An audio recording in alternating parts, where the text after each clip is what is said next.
नमस्कार मेरे प्यारे दोस्तों, मैं Ratnabhushan, friend motivator and guide to IAS aspirant, international motivational speaker, leadership trainer, CEO, coach, political strategist and policy adviser. Welcome to ASG. ASG IAS believe in equality, commitment and success. News शुरू करने से पहले मैं दोस्तों आप लोगों से जो कोट शेयर करूंगा उसे आप लिख भी सकते हैं, सुन भी सकते हैं और बार बार सुनिए। इस कोट को मैंने डेल कार्नेगी की प्रसिद्ध पुस्तक लोक व्यवहार से लिया है। जो लोग सिर्फ अपने बारे में बात करते हैं, वे केवल खुद के बारे में ही सोचते हैं, और जो लोग खुद के बारे में ही सोचते हैं वे कोलंबिया यूनिवर्सिटी के प्रेसिडेंट डॉक्टर निकोलस मरे बेटेल के शब्दों में बुरी तरह अशिक्षित होते हैं। वे शिक्षित नहीं होते, चाहे वे कितने ही पढ़े लिखे क्यों न हों। अगर आप एक अच्छा वक्ता बनना चाहते हैं तो ध्यान से सुनने की आदत डालें।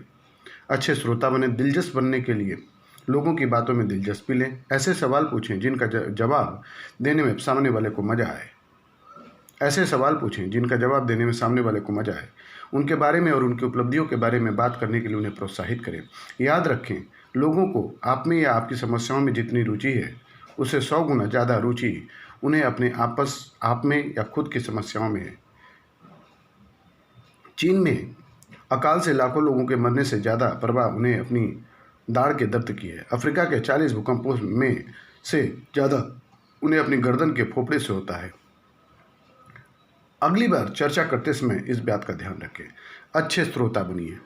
दूसरों को खुद के बारे में बात करने के लिए प्रोत्साहित करें। The source of news is today Navbharat times. Jansatta. चालाक चीन से भारत सतर्क। पड़ोसियों से दोस्ती के करार। आने वाले दिनों में दूसरे देशों के साथ होंगे और समझौते। भारत ने पड़ोसी देशों के साथ संबंधों को और बेहतर बनाने की दिशा में कई पहल की है। इसी क्रम में श्रीलंका और बांग्लादेश से समझौता किया गया है। सूत्रों के अनुसार विदेश मंत्रालय पड़ोसी देशों के साथ चल रहे प्रोजेक्ट और दूसरे समझौतों की समीक्षा भी कर रही है ताकि इसमें कोई बाधा न हो। हाल के समय में उठापटक भरे ग्लोबल हालात में चीन ने भारत के पड़ोसी देशों पर अधिक नज़र रखी और किसी न किसी रूप में इन देशों में दखल बढ़ाने की मंशा दिखाई। भारत का यह पहल चीन को इन देशों से दूर रखने की कूटनीतिक दावों के रूप में भी देखा जा रहा है। हाल में भारत के पड़ोसी देशों संबंध में उतार चढ़ाव भी रहा है। हालांकि विदेश मंत्रालय के अनुसार भारत का तमाम देशों के साथ सहयोग जिस तेजी से बढ़ा है उससे आने वाले दिनों में रिश्ते और भी मजबूत होते जाएंगे। आज बांग्लादेश से होगा अहम करार। भारत सोमवार को बांग्लादेश को 10 ब्रॉड गेज लोकोमोटिव देगा। बांग्लादेश की पीएम शेख हसीना के पिछले साल भारत दौरे के समय हुए करार के स्वरूप इसे दिया जाएगा। सोमवार को होने वाले कार्यक्रम में रेल मंत्री पीयूष गोयल और विदेश मंत्री एस जयशंकर भी मौजूद होंगे। विदेश मंत्रालय के अनुसार दोनों देशों के बीच रेल कनेक्टिविटी को बढ़ाने की दिशा में कई कदम उठाए गए हैं और अभी दोनों देशों के बीच 4 रेल लिंक काम कर रहे हैं। दोनों देशों के बीच 2 पैसेंजर और 1 एक्सप्रेस ट्रेन अभी चलते हैं। भारत की ओर से बांग्लादेश को लगभग $2.5 अरब के 17 रेल प्रोजेक्ट के लिए फंड सस्ती दर पर मुहैया कराया गया है। इनमें 9 प्रोजेक्ट का काम पूरा भी हो चुका है। नॉर्थ ईस्ट को जोड़ने वाली लाइन भी अगले साल तक चालू हो जाएगी। दरअसल पिछले दिनों चीन ने बांग्लादेश में रेल प्रोजेक्ट में काम करने की रुचि भी दिखाई थी। पाकिस्तान भी बांग्लादेश को अपने पक्ष में करने की कोशिश करता रहा है, लेकिन इनसे दूर बांग्लादेश अब तक भारत के साथ हमेशा दिखाई दिया। पीठ में छुरा घोंपना चाहता था पाक। प्रधानमंत्री नरेंद्र मोदी ने रविवार को करगिल के अमर शहीदों के बलिदान को याद किया। उन्होंने कहा कि भारत की मित्रता के जवाब में पाकिस्तान ने पीठ में छुरा घोंपने की कोशिश की थी, लेकिन उसके बावजूद भारत की वीर सेना ने जो पराक्रम दिखाया उसे पूरी दुनिया ने देखा। वहीं रक्षा मंत्री राजनाथ सिंह ने कहा, अगर दुश्मन देश ने हमें कभी हमारे ऊपर आक्रमण किया तो हमने यह साबित कर दिया कि कारगिल की तरह हम उसे मुंह तोड़ जवाब देंगे। भारत ने श्रीलंका से सभी अहम वित्तीय समझौता किया है जो उसे गंभीर आर्थिक संकट से निकालने में मदद हो सकता है। भारत ने श्रीलंका को $40 करोड़ का करेंसी स्वैप करने की सुविधा दी है। रिजर्व बैंक ऑफ इंडिया ने श्रीलंका के सेंट्रल बैंक को नंबर 2022 तक की सुविधा उपलब्ध कराई है। यह समझौता तब तक हुआ जब चीन श्रीलंका पर उसे कर्ज लेने का दबाव बनाता रहा है। सूत्रों के अनुसार श्रीलंका ने खुद भारत से इस समझौते का आग्रह किया था। इसे सार्क करेंसी स्वैप नेटवर्क के तहत किया गया है। इस समझौते के लिए श्रीलंका के राष्ट्रपति जी राजपक्षे ने भारत के प्रधानमंत्री मोदी से आग्रह किया था। इकोनॉमी को सहारा देने के लिए रेट घटाएगा आरबीआई। एक्सपर्ट्स की राय, रेपो रेट 25 बेसिस पॉइंट घटाने का फैसला कर सकती है एमपीसी। आरबीआई आगामी मॉनिटर पॉलिसी रिव्यू में लेंडिंग रेट कम से कम 25 बेसिस पॉइंट घटा सकता है। एक्सपर्ट्स का मानना है कि इन्फ्लेशन में मामूली बढ़ोतरी तो हुई, लेकिन उस पर बहुत ध्यान देते हुए कोरोना से प्रभावित इकॉनमी में जान डालना ज़्यादा जरूरी हो गया। आरबीआई गवर्नर की अध्यक्षता वाली मॉनेटरी पॉलिसी कमेटी की 3 दिनों की बैठक 4 अगस्त को शुरू होगी। 6 अगस्त को यह अपने निर्णय की घोषणा करेगी। इकॉनमी की खराब होती हालत के बीच तय शेड्यूल से हटते हुए एमपीसी ने मार्च और मई में बैठकें की थी। एमपीसी इन 2 बैठकों के बीच रेपो रेट के कुल 115 बेसिस पॉइंट्स की कमी कर चुकी है। मीट, मछली, अनाज और दालों के दाम चढ़ने से कंज्यूमर प्राइस इंडेक्स आधारित रिटेल इन्फ्लेशन जून से में बढ़कर 6.09% पर पहुंच गई थी।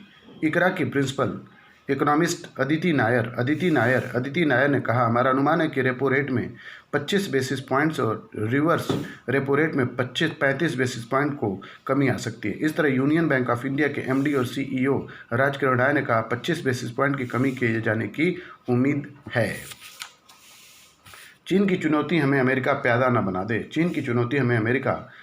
बना दे। घटनाओं के दबाव में एक खेमे का हिस्सा बन जाना भारत के लिए बाद में नुकसानदेह हो सकता है। इस आर्टिकल को लिखने वाले व्यक्ति हैं श्री वेद प्रकाश वैदिक। भारत और अमेरिका की घनिष्ठता अभी इसलिए नहीं बढ़ रही है कि भारत के प्रधानमंत्री नरेंद्र मोदी और अमेरिका के राष्ट्रपति डोनाल्ड ट्रंप जब भी मिलते हैं एक दूसरे की झप्पी लेते हैं और दोनों को एक दूसरे का स्वभाव बहुत पसंद है। वह इसलिए बढ़ रही है कि भारत और अमेरिका दोनों के लिए चीन एक चुनौती बन गया है। गलवान घाटी में हमारे 20 सैनिकों की हत्या के बावजूद चीन के राष्ट्रपति शी जिनपिंग ने अपने परम मित्र मोदी को एक बार फोन तक नहीं किया। चीनी नेता चुप्पी साधे रहे हैं और हमारे नेता अपने घाव छिपाते रहे हैं। विदेशी निवेश दशा और दिशा। कई आर्थिक मापदंडों पर भारत अभी भी चीन से आगे है।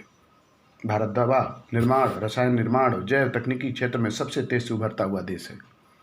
भारत की श्रम शक्ति और लागत का एक सकारात्मक पक्ष यह है कि भारत में श्रम लागत चीन की तुलना में सस्ती है। भारत के पास तकनीकी और पेशेवर प्रतिभाओं की भी कमी नहीं है। कोविड-19 के बाद की आर्थिक दुनिया की तस्वीर कैसी होगी? रेटिंग एजेंसी नोमुरा ने इसकी तस्वीर पेश की है। कोविड-19 के बाद की दुनिया शीर्षक से प्रकाशित रिपोर्ट में कहा गया है कि इस वक्त चीन के प्रति दुनिया के बाकी देशों में जो नफरत पैदा हो गई है, उसका पहला असर यह होगा कि चीन के वैश्विक निवेश का कुछ हिस्सा बाहर निकलेगा। चीन से निकलने वाले इस निवेश का ज़्यादा प्रभाव एशियाई देशों की ओर होगा और भारत ऐसे निवेश को प्राप्त करने के लिए सबसे बड़ा लाभार्थी देश बन सकता है। गौरतलब है कि इन दिनों अमेरिका के राष्ट्रपति डोनाल्ड ट्रंप और जापान के प्रधानमंत्री शिंजो आबे के साथ दुनिया के विकसित देशों के राष्ट्र प्रमुख चीन पर अपने देशों की कंपनियों की निर्भरता खत्म करने के अगुआ बन गए हैं। अमेरिका, ब्रिटेन, ऑस्ट्रेलिया, दक्षिण कोरिया, जापान सहित कई देशों ने अपनी कंपनियों को चीन से निकालने की कवायद शुरू कर दी है।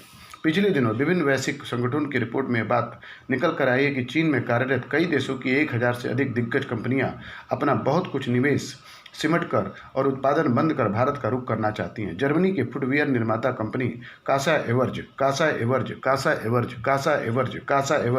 GmbH के निदेशक मंडल ने घोषणा की है कि वो अपनी इकाई चीन से निकालकर भारत के शहर आगरा में स्थापित करेगा।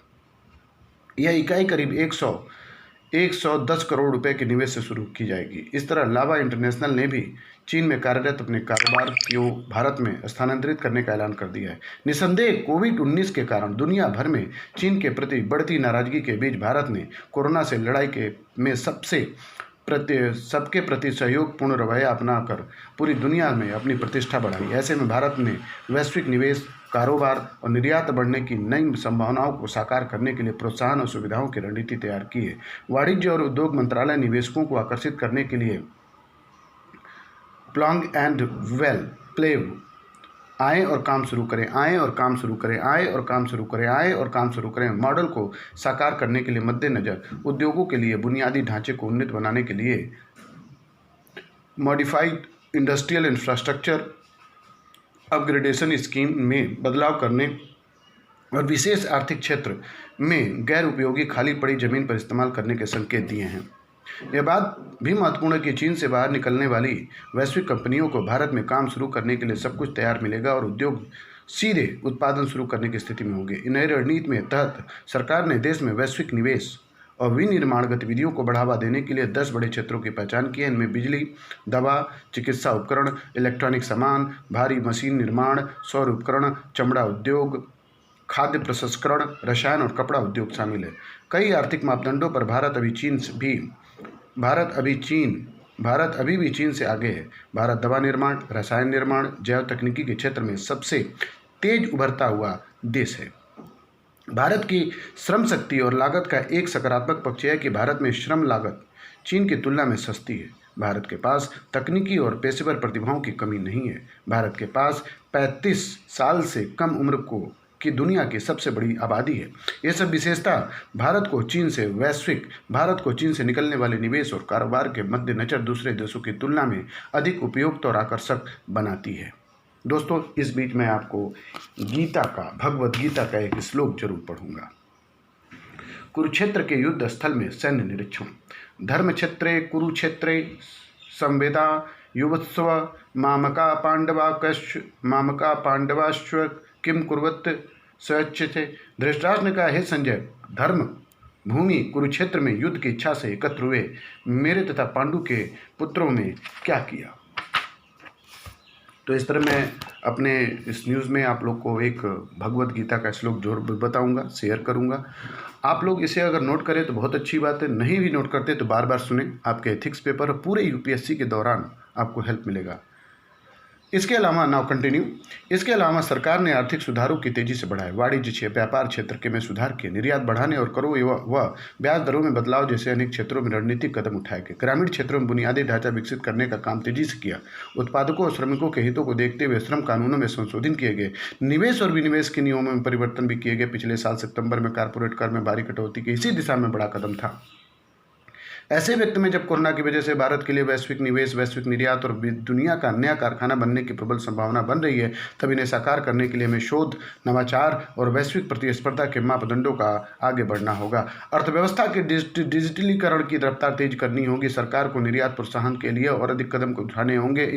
इसमें विनिर्माण क्षेत्र की अहम भूमिका सुनिश्चित करनी होगी। बुनियाद संरचना में व्यापक कुशलता एवं भ्रष्टाचार पर नियंत्रण कर अपने उत्पादों की उत्पादन लागत कम करनी होगी। देश के उद्योग व्यवसाय में कौशल प्रशिक्षित युवाओं की मांग और आपूर्ति में लगातार बढ़ता अंतर दूर करना होगा। इसके अलावा भारत आपूर्ति श्रृंखला की सुविधा और अन्य पूरक बुनियादी ढांचे की क्षमता को बढ़ानी होगी। अर्थव्यवस्था को पटरी पर लाने के लिए घरेलू उद्योगों को बढ़ावा देने के साथ सबसे ज़्यादा जोर देश से निर्यात बढ़ाने का देना होगा। देश में करीब 250 विशेष आर्थिक क्षेत्रों के तहत 5000 से ज़्यादा औद्योगिक इकाइयाँ काम कर रही हैं। सेज में करीब 5.5 लाख करोड़ रुपए का निवेश किया गया है। पिछले वित्त वर्ष 2019-20 में सेज इकाइयों में करीब 7.85 लाख करोड़ रुपए का निर्यात किया गया है।